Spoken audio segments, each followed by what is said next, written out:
نظم کا عنوان ہے میرا پیمبر عظیم تر ہے۔ مطلع ہے کمال خلاق ذات اس کی، جمال ہستی حیات اس کی۔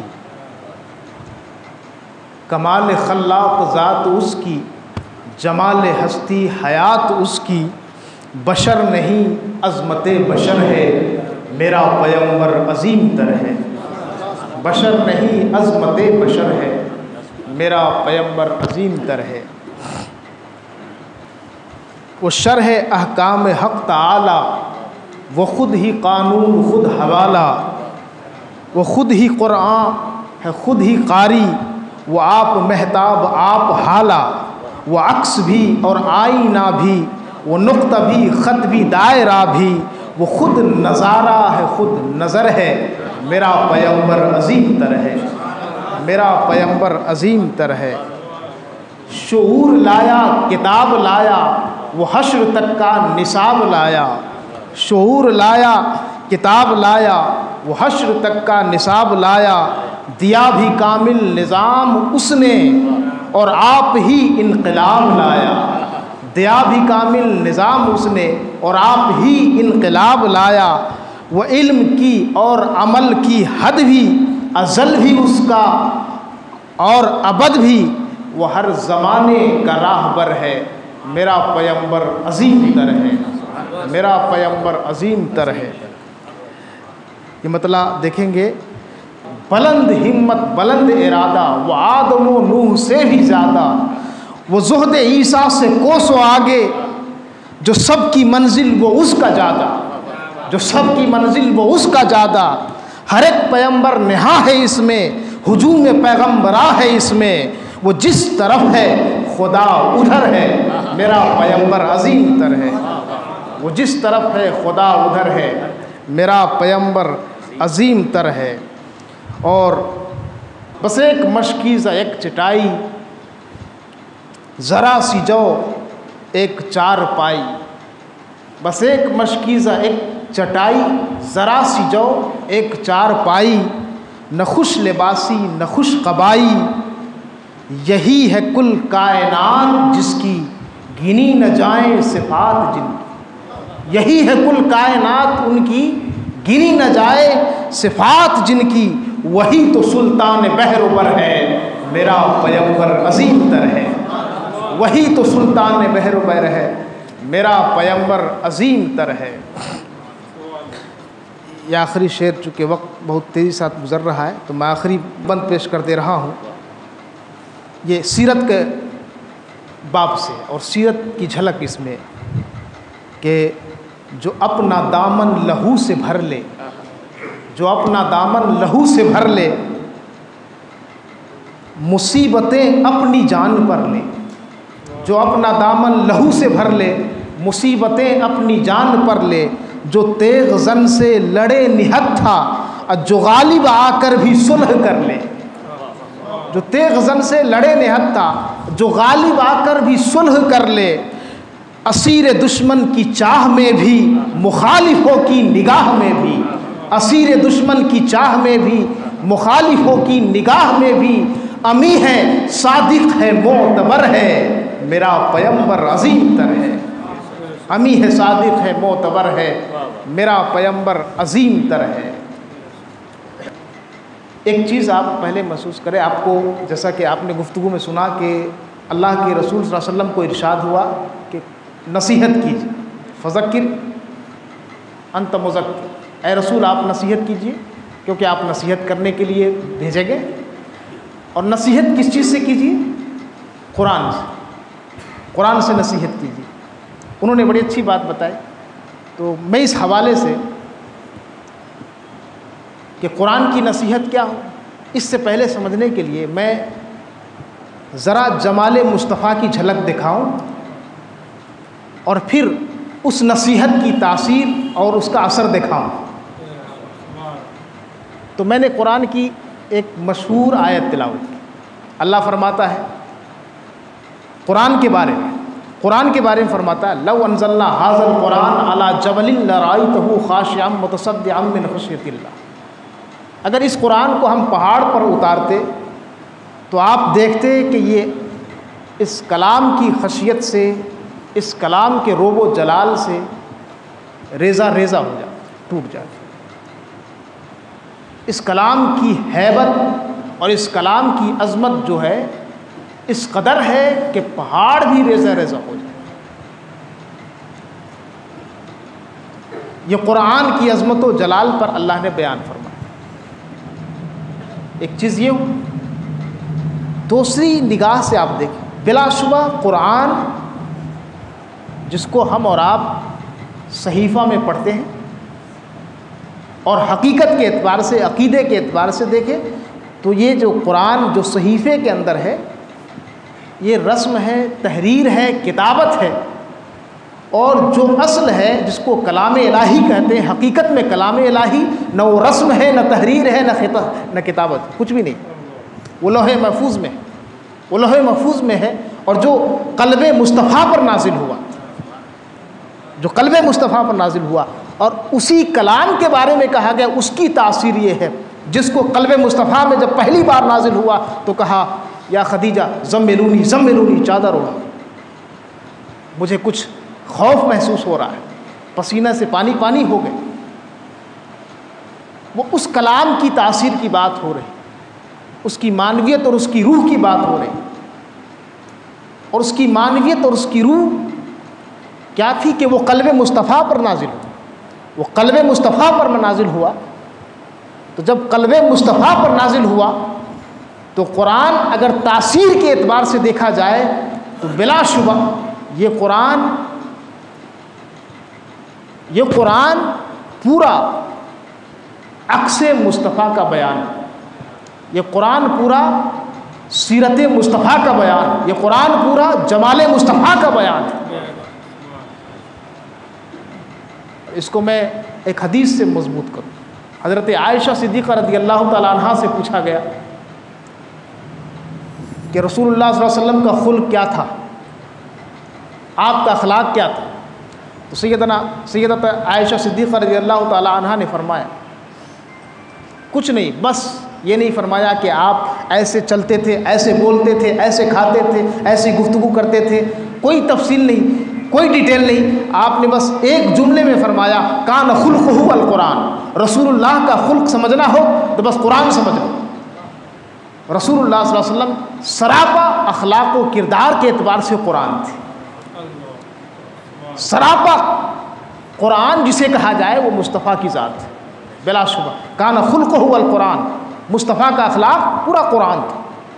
تو اب قرآن جو نازل ہوا قلب مصطفیٰ پر، وہ حقیقت میں دیکھا جائے تو وہ شان مصطفیٰ کا بیان ہے، جمال مصطفیٰ کا بیان ہے، کمال مصطفیٰ کا بیان ہے، نعت مصطفیٰ کا بیان ہے، معجزات مصطفیٰ کا بیان ہے۔ دیکھا جائے تو پورا سراپا قرآن مصطفیٰ کے خد و خال کا بیان ہے، مصطفیٰ کے سیرت و کردار کا بیان ہے۔ اگر اسوہ رسول کو ڈھونڈا جائے، حقیقت میں سیرت رسول کے پاروں کو تلاش کیا جائے تو ادھر ادھر بھٹکنے کی ضرورت نہیں ہے، وہ قرآن کے پاروں کو کھولو، وہاں پر سیرت رسول بکھرے ہوئے ہیں، کہیں پر نبی کریم صلی اللہ علیہ وسلم کا کردار اور ان کا ہنسنا قرآن کا بیان ہے، تو کہیں پر مصطفیٰ کا کلام فرمانا قرآن کا بیان ہے، کہیں پر مصطفیٰ کا نگاہ جھکانا قرآن کا بیان ہے، تو کہیں پر مصطفیٰ کا نگاہ اٹھانا قرآن کا بیان ہے، کہیں پر زلف معمر کا لہرانا قرآن کا بیان ہے، کہیں دیکھو تو زلف کا سمیٹنا قرآن کا بیان ہے، کہیں دیکھو اسے طٰہٰ کہا، کہیں دیکھو اسے یاسی کہا۔ مصطفیٰ چلے بھی تو قرآن، مصطفیٰ اٹھے بھی تو قرآن، مصطفیٰ بولے بھی تو قرآن، مصطفیٰ خاموش ہو تب بھی قرآن، مصطفیٰ کی دل کی دھڑکنیں اگر تیز ہو جائے تو بھی قرآن نازل ہو جائے، مصطفیٰ خدا کی طرف لو لگائے تب بھی قرآن نازل ہو جائے، مصطفیٰ سوئے بھی تو قرآن، مصطفیٰ چادر اتارے بھی تو قرآن، مصطفیٰ چادر اوڑھے بھی تو قرآن، جدھر دیکھو مصطفیٰ کی شان ہے قرآن۔ اگر ہم دیکھیں تاریخ میں ہے، سیرت کی کتابوں میں ہے، لیکن اگر غور سے دیکھیں تو پوری سیرت کا بیان حقیقت میں قرآن ہے۔ اور اللہ نے بیان کیا ہے اپنے نبی کی سیرت قرآن کے اندر، ایک ایک چیز بیان کی۔ دیکھیے اللہ نے سب سے پہلی شہادت دی کہ انک لعلی خلق عظیم، اے رسول آپ سب سے بلند اخلاق پر، آپ خلق اور عادت کے اعتبار سے، سیرت و کردار کے اعتبار سے اس بلندی پر فائز ہے کہ ابھی تک کوئی فائز نہیں۔ بہت سے انبیاء آئے، بہت سے رسول آئے، آدم سے لے کر عیسیٰ تک کم و بیش 1,24,000 پیغمبران اعظام اس دنیا میں آئے، لیکن سیرت کی جامعیت اور سیرت کا کمال جو پوری زندگی، پوری انسانی زندگی کے لیے آئیڈیل ثابت ہو، نمونہ ثابت ہو، وہ صرف آپ کی ذات ہے، وہ صرف آپ کی ذات ہے۔ بے شک تمام انبیاء کرام صاحب کمال ہے کہ نہیں؟ تمام انبیاء کرام صاحب کمال ہیں۔ لا نفرق بین احد من رسولہ، ہم کسی رسول کے درمیان تفریق نہیں کرتے کہ یہ کم اچھے ہیں یہ زیادہ اچھے، تفریق نہیں کرتے، سب صاحب کمال ہیں۔ لیکن مصطفیٰ علیہ الصلاۃ والسلام کی ذات تمام کمالات کی جامع ہے۔ وہ جو پیغمبروں میں الگ الگ طور سے ایک ایک کمال اور ایک ایک خوبی تھی، جس کے لیے وہ مشہور تھے، جس کے لیے وہ ممتاز تھے، وہ تمام خوبیاں، وہ تمام کمالات اکیلے مصطفیٰ علیہ الصلاۃ والسلام کی ذات میں سمٹ کر آئے۔ آدم سے لے کر کے عیسیٰ تک تمام پیغمبروں کی زندگی آپ جب پڑھیں گے تو کسی کے اندر جلال دیکھیں گے، کسی کے اندر کمال دیکھیں گے، کسی کے اندر جمال دیکھیں گے، کسی کے اندر شجاعت و بہادری دیکھیں گے، کسی کے اندر سیاست و بصیرت دیکھیں گے، کسی کے اندر حکمت و فراست دیکھیں گے، کسی کے اندر آپ صبر و تواضع دیکھیں گے، کسی کے اندر دشمن کو مغلوب کرنا دیکھیں گے، کسی کے اندر خدمت خلق اور مخلوق خدا سے بے پناہ محبت دیکھیں گے۔ یہ تمام اوصاف آپ دیکھیں گے، لیکن اگر تمام خوبیوں کو سمیٹ کر ایک ذات میں دیکھی جائے تو وہ صرف اور صرف میرے مصطفیٰ کی ذات ہے۔ جہاں آدم سے لے کر کے عیسیٰ تک تمام انبیاء کی خوبیاں سمٹ کر آ گئی، بلکہ حد تو یہ ہے کہ سمٹ کر عالم ارواح جس کا جسم بن جائے پھر اس کی روح کا کیا ذکر جو ایک راز پنہا ہے۔ تمام روحوں کو سمیٹ کر اگر جسم بنایا جائے تو وہ صرف مصطفیٰ کا جسم ہوگا، پھر ان کی روح کا کیا ذکر کریں گے؟ تم اصل میں ایجاد دو عالم کا سبب۔ اس لیے پرفیکٹ اور مکمل طور سے آئیڈیل آپ کی ذات۔ سیرت کے اعتبار سے کہ انسان اپنے لیے زندگی میں کس کو فالو کرے، کس طریقے پر زندگی گزارے، تو رسول اللہ صلی اللہ علیہ وسلم کی ذات، کیونکہ آپ کے بعد کسی نبی کو آنا نہیں، ختم نبوت آپ پر ہے، تو لازم تھا کہ ہر پہلو زندگی کا آپ کے اندر۔ اس لیے محدثین فقہا محنت کر کے ہر مسئلہ نکالے، حدیث ہمارے زندگی کے معاملات کے، عبادات کے سب مسئلے نکالے۔ صوفیہ نے اخلاقیات سے نکالا، صوفیہ نے اخلاقیات کا پہلو لیا، محدثین نے حضور سے جو باتیں منقول تھی ان کو لیا، اور وہ پوری امت پر احسان کر گئے کہ اگر جمع نہیں کرتے تو اس میں بہت سارے لوگ تھے ملا دیتے کہ یہ بھی حدیث ہے، پتہ چلا وہ حدیث ہے ہی نہیں، وہ کسی اور کی بات تھی، وہ کسی کی اور بات تھی، کسی کی اور کی بات تھی، اس کو کہا حدیث ہے۔ تو محدثین کا احسان امت پر یہ ہے کہ انہوں نے اقوال رسول جو کچھ بھی آقا نے فرمایا وہ بالکل کلیئر طریقے سے پیوریفائی کر کے ہمارے سامنے پیش کر دی۔ اب اس میں کوئی شک نہیں ہے، جو ہمارے سامنے امام بخاری نے پیش کیا، امام مسلم نے پیش کیا، امام ترمذی نے پیش کیا، جو صحاح ستہ حدیث کی کتابیں ہیں جس میں حدیث جمع کر دی گئی ہے، ان محدثین کی بے پناہ محنت ہے، جد و جہد ہے، انہوں نے اپنی عمریں کھپا دی اس بات میں، ایک ایک حدیث کو صاف ستھرا کرنے میں، ایک ایک حدیث کی تحقیق میں کہ یہ رسول کا فرمان ہے کہ نہیں، تب جا کر کے اس کو لیا۔ یہ پوری امت پر ہمارے محدثین کا احسان، اقوال رسول کو جمع کیا۔ پھر فقہا آئے اور انہوں نے اقوال رسول سے ہمارے لیے زندگی کے مسائل، جو ہمارے زندگی کے مسائل ہیں، عبادات کے، معاملات کے، ایک ایک حدیث سے انہوں نے مسئلہ نکالا کہ رسول اللہ صلی اللہ علیہ وسلم نے ایسا کیا، ایسے خرید و فروخت کی، ایسے نماز ادا کی، اتنی رکعت نماز ادا کی، اتنی تسبیح پڑھی، سجدے میں اتنی تسبیح پڑھی، انہوں نے نکالا حدیث سے، ان کا بڑا احسان۔ صوفیہ آئے جنہوں نے ہمیں کیا بتایا اخلاق رسول. محدثین اقوال رسول، فقہا ایک طرح سے دیکھا جائے تو افعال اعمال رسول، اور صوفیہ احوال اخلاق رسول. سیرت، تینوں میں سیرت ہے. رسول اللہ صلی اللہ علیہ وسلم کا اقوال بھی ہمارے لیے سیرت ہے، اور آپ کے اعمال و افعال بھی ہمارے لیے سیرت ہے، آپ کے احوال و اخلاق بھی ہمارے لیے سیرت. صوفیہ اخلاق اور احوال پر گفتگو فرمائی. انہوں نے ایک ایک پہلو کو نہ صرف لیا بلکہ برتا، اپنی زندگی میں برتا. وہ صرف صوفیہ کی وہ جماعت ہے جو کہنے سے زیادہ اپنے لیے اس پر برتنے میں یقین رکھتے ہیں، تاکہ لوگ مجھے دیکھ کر کے سیکھیں، مجھے دیکھ کر کے سیکھیں. حضرت شیخ ابو سعید ابو الخیر رضی اللہ تعالیٰ عنہ بڑے بزرگ ہیں، 4 صدی آج بڑے بزرگ ہیں. ان کو کسی بزرگ نے خواب میں دیکھا، اتنے بڑے مقام پر پہنچے ہوئے، کہا کہ وہاں تو کسی ولی کا گزر ہی نہیں، کسی ولی کا گزر ہی نہیں، اتنے بڑے مقام پر تھے. تو آنکھ کھلی تو حیرت میں پڑ کے کہا کہ شیخ ابو سعید اس بلند مقام پر کس وجہ سے پہنچے؟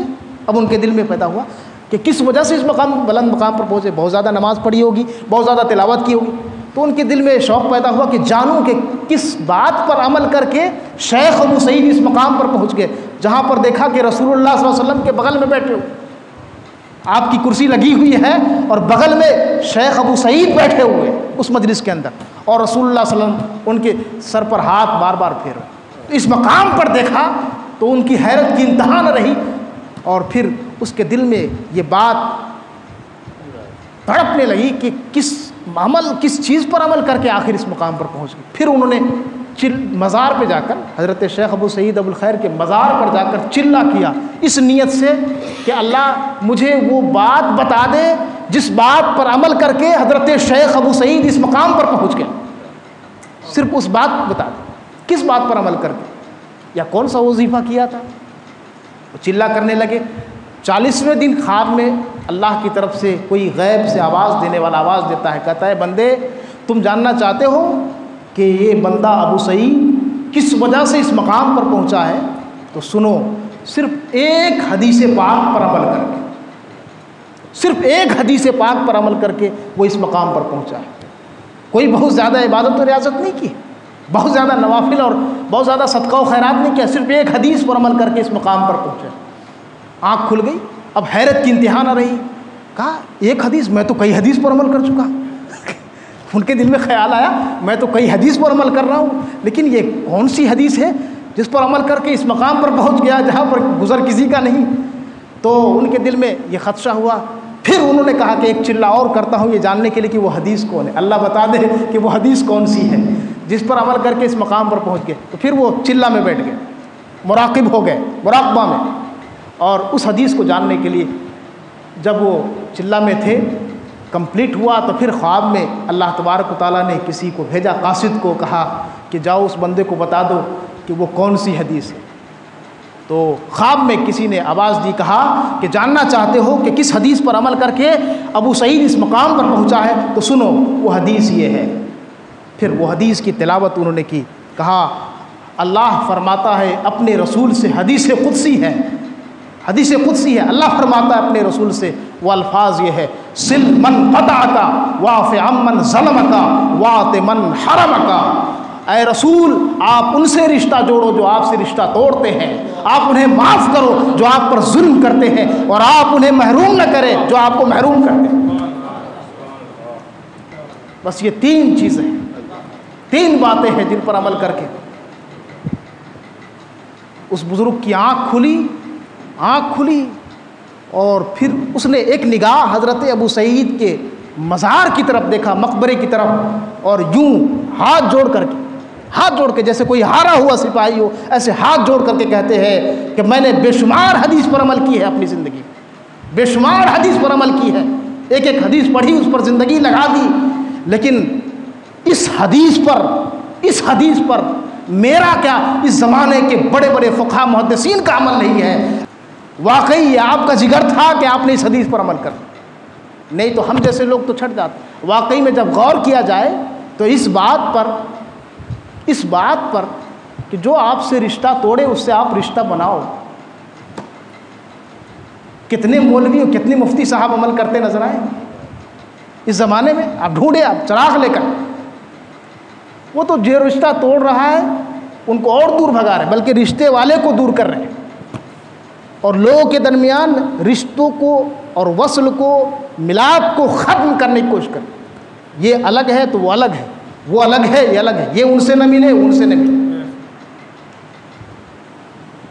یہ نبی کو اللہ نے حکم کیا دیا، جوڑو نہ کہ توڑو. مولا روم نے کیا فرمایا؟ تو برائے وصل کردن آمدی، نئے برائے فصل کردن آمدی. حضرت موسیٰ کی طرف اللہ نے کیا وہی بھیجی؟ موسیٰ تو جوڑنے کے لیے آیا ہے، الگ کرنے کے لیے نہیں آیا ہے. جب پیغمبر کو اللہ کی طرف سے یہ تنبیہ ہو سکتی ہے تو ہم اور آپ کس زمرے میں ہیں؟ ہمارا کام جوڑنا ہے. جو بھی نبی کی نیابت کا دعویٰ کر رہا ہے، وارث انبیاء ہونے کا دعویٰ کر رہا ہے، ان کی یہ صفت آپ ضرور ڈھونڈیں کہ وہ جوڑنے کا کام کر رہے ہیں کہ توڑنے کا کام کر رہے ہیں. اگر جوڑنے کا کام کر رہے ہیں تو واقعی حقیقت میں وہ نیابت رسول کا حق ادا کر رہے ہیں. اگر توڑنے کا کام کر رہے ہیں تو وہ نیابت رسول کا نہیں، نیابت شیطان کا کام کر رہے ہیں. تفریق کرنا، لوگوں کے درمیان تفریق کرنا، چاہے جس بات کو لے کر کے، وہ روا نہیں ہے. یہ رسول کی سیرت کا باب نہیں ہے. سل من قطع کا، بھاگ رہا ہے کوئی پکڑ کے لانا. ہمارے آقا علیہ الصلوۃ والسلام نے کیا کیا؟ کسی کو بھگایا؟ آنے والے کو کسی کو بھگایا نہیں، بلایا. یہاں تک کہ وہ بدوی دیہاتی جو مسلم نہیں تھے، مسجد نبی میں آ کر پیشاب کر دیتے ہیں. آقا علیہ الصلوۃ والسلام ایک لفظ ڈانٹتے بھی نہیں، چھوڑ دو. تالیف قلب کر رہے ہیں، اپنا رہے ہیں، انہیں نہیں معلوم، چھوڑ دو، جانے دو. صحابہ کرام غصے میں آ گئے تو حضور علیہ الصلوۃ والسلام نے کہا نہیں، چھوڑ دو. خود سے صاف کرنے کے لیے آگے بڑھے، صحابہ کرام سے صاف کروائے. یہ اخلاق کیا بتاتا؟ ہم تو مسجد دھلوانے لگتے. وہ یہودی آ گیا تھا، مسلمان بھی نہیں تھا، پیشاب کر دیا، پھر بھی ان کو کچھ نہیں کیا. ہم تو مسجد کے پتہ نہیں اللہ کا گھر ہے کہ کس کا گھر ہے، ناپاک ہو جاتا ہے. اللہ کا گھر تو پاک ہو. یہ آقا علیہ الصلوۃ والسلام کی تعلیم تھی. واعف عمن ظلمک، جو تم پر ظلم کرے اسے معاف کرو. صرف تسبیح ہلانے سے کام نہیں چلے گا. معاف کیجئے، معافی کا جذبہ پیدا کیجئے، اپنے اندر وہ سینہ پیدا کیجئے. وہ وسعت ہونی چاہیے کہ جو آپ کے حق میں ظلم کر رہا ہے، آپ کے سینے میں وسعت ہونی چاہیے کہ آپ اسے معاف فرما دیں. درگزر کیجئے، ظلم کا انتقام نہ لیجیے، بدلہ نہ لیجیے. فتح مکہ کے دن کتنے بڑے بڑے سرکش اور مجرمین کھڑے تھے، معلوم ہے نا؟ فتح مکہ کے دن بڑے بڑے مجرمین جنہوں نے زندگی بھر رسول اللہ صلی اللہ علیہ وسلم کی راستوں میں کانٹے بچھائے تھے، آپ کے خلاف سازشیں کی. ابو سفیان ہے، ہندا ہے، بڑے بڑے سرکش لوگ تھے جو آپ کے کٹر دشمن تھے. لیکن آقا علیہ الصلوۃ والسلام نے فتح مکہ کے دن کسی سے انتقام نہیں لیا. صحابہ کرام میں آواز اٹھ رہی تھی، الیوم یوم الملحمہ، آج تو بدلہ لینے کا دن ہے، سب کا حساب کریں گے. آج بدلہ لینے کا دن ہے، آج انتقام لینے کا دن ہے. لیکن آقا علیہ الصلوۃ والسلام نے، رحمت دو عالم نے اپنی کس قدر رحمت بے قرار کا ثبوت پیش کیا. کیا فرمایا؟ نہیں، الیوم یوم المرحمہ. یہ نہ کہو کہ آج بدلہ لینے کا دن ہے، بلکہ یہ کہو آج معاف کرنے کا دن، آج رحمت برسانے کا دن ہے. ابو سفیان تم بھی آؤ دامن رحمت میں، ہندا تم بھی آؤ دامن رحمت میں. بڑے سے بڑے سرکش کو اپنے دامن کرم میں چھپا لیا، پناہ دیا.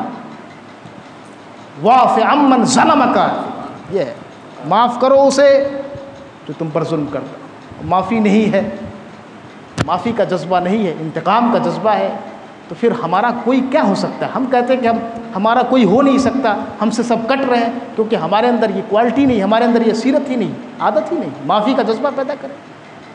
ایک صاحب کا گھر بغل میں ہے، اگر کسی بات پر ان سے کھٹپٹ ہو جاتی ہے تو ہم رشتے توڑ لیتے ہیں، ان سے سارے معاملات ختم کر لیتے ہیں. انہیں معاف نہیں کر سکتے. ہمارے اندر معاف کرنے کا جذبہ ہی لگتا ہے ختم ہو گیا، بس انتقام. اگر اللہ کے رسول کی سیرت اور ان کے کردار کو دیکھیں تو سب سے اول چیز جو آپ کو قرآن میں بھی سکھایا گیا، خذ العفو، اے حبیب معافی کو اپنائیے، یہ نہیں کہا گیا انتقام کو اپنائیے۔ کیا فرمایا اللہ نے؟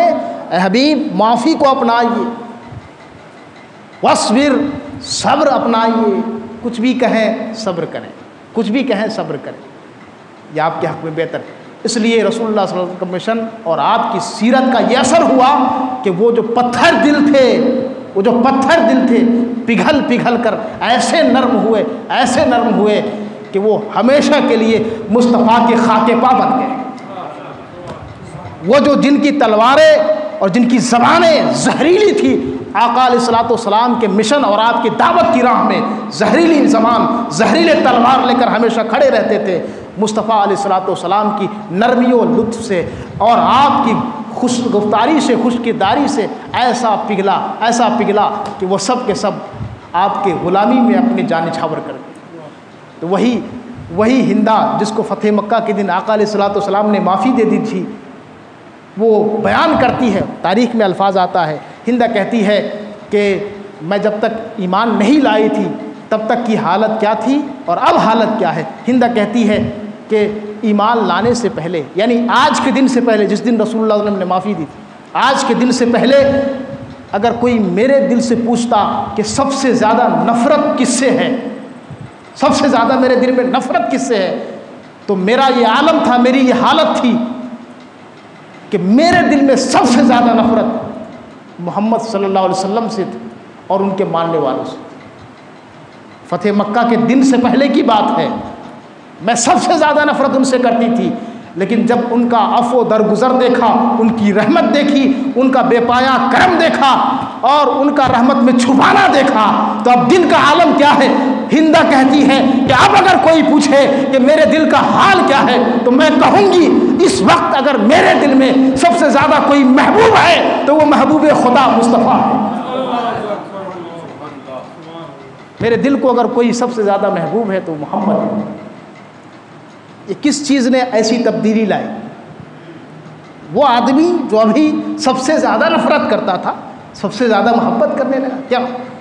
خذ العفو واعف عمن ظلمک، جو ظلم کرے معاف چھوڑ دو، معاف کرو۔ یہ عفو درگزر ہمارا ایسا ہتھیار ہے جس کو ہم نے چھوڑ دیا ہے اور ہم انتقام پر آ جاتے ہیں، اس لیے ہمارا مشن فیل ہے۔ سیرت رسول صلی اللہ علیہ وسلم کے باب میں یہ 3 پرنسپلس ہے، بہت بنیادی خلق ہے۔ کیا؟ پہلے کہ آپ جوڑنے کا کام کریں، توڑنے کا کام نہ کریں۔ دوسری چیز معافی کا جذبہ رکھیں، انتقام کا جذبہ نہیں۔ تیسری چیز آپ انہیں اپنائیں، آپ ان کو پوچھیں جو آپ کو نہیں پوچھتے، جو آپ کو نہیں پوچھتے آپ ان کو پوچھیں۔ جو آپ کو پوچھتے تو دعوت دیں گے ہی آپ، لیکن جو نہیں پوچھ رہے ان کو پوچھیں آپ، جو آپ کو کاٹ دے رہے، چھانٹ دے رہے ان کو بلائیں، ان کو محروم نہ کریں۔ یہ سیرت رسول صلی اللہ علیہ وسلم کا اہم ترین باب ہے، جس کو اپنانے کے بعد اب قرآن کو پڑھیے۔ جب یہ تین صفت پورے کمال کے ساتھ، یہ 3 خلق پورے کمال کے ساتھ مصطفیٰ علیہ الصلوۃ والسلام کے اندر اللہ نے پیدا کر دیا تھا، تو اسی کا اثر تھا کہ آپ پتھر دل لوگوں کے پاس بھی جاتے تو وہ نرم ہو جاتے تھے، ریزہ ریزہ ہو جاتے تھے۔ لو انزلنا ھذا القرآن، یعنی اخلاق مصطفیٰ کو اگر پہاڑ پر نازل کر دیا جائے تو تم دیکھو گے کہ ریزہ ریزہ ہو جائیں گے۔ یہی اخلاق قرآن تھا، اخلاق مصطفیٰ تھا کہ جو پتھر دلوں کو بھی پگھلا دیا۔ پتھر دلوں، یہ صرف آپ یہ نہ سمجھے کہ یہ صرف قرآن کی تلاوت، بلکہ قرآن اصل میں اخلاق مصطفیٰ ہے، اس کو پیش کرے۔ پتھر دل دیکھیں گے آپ، پتھر دل نرم ہو جائیں گے، ریزہ ریزہ ہو جائیں گے۔ قرآن سراپا اخلاق مصطفیٰ کا نام ہے، اس کی تلاوت کر کے تو دیکھے، اس کو برت کر کے تو دیکھے۔ اگر آپ نتیجہ بالکل اپنے من کے مطابق نہیں پائے گا تو پھر کہیں۔ قرآن نے کہا دوسری آیت کے اندر، ادفع باللتی ہی احسن، جب کوئی جھگڑے کی بات آ جائے، دشمنوں سے کہا سنی کی بات آ جائے تو وہاں پر اچھے طریقے سے دفاع کرو۔ جب ایسا کرو گے تو کیا ہوگا؟ دیکھو گے کہ جو تیرے درمیان اور ان کے درمیان گہری دشمنی تھی وہ اچانک گہری دوستی میں بدل جائے گی۔ کانہ ولی حمیم، وہ تمہارا گہرا دوست ہو جائے۔ کیا عمر فاروق کو نہیں دیکھا کہ ابھی تو سب سے بڑا دشمن تھا، بس ایک نگاہ مصطفیٰ اٹھا، گہرا دوست ہو گئے، گہرے دوست ہو گئے۔ یہ صرف سیرت رسول کا بیان۔ لا تستوی الحسنۃ ولا السیئۃ، اچھا خلق، اچھی سیرت اور بری سیرت برابر نہیں ہو سکتی ہے۔ اچھے عادت کا اچھا نتیجہ ہے، بری عادت کا برا نتیجہ ہے۔ اچھے سیرت کا اچھا نتیجہ، بری سیرت کا برا نتیجہ، دونوں برابر نہیں ہو سکتے۔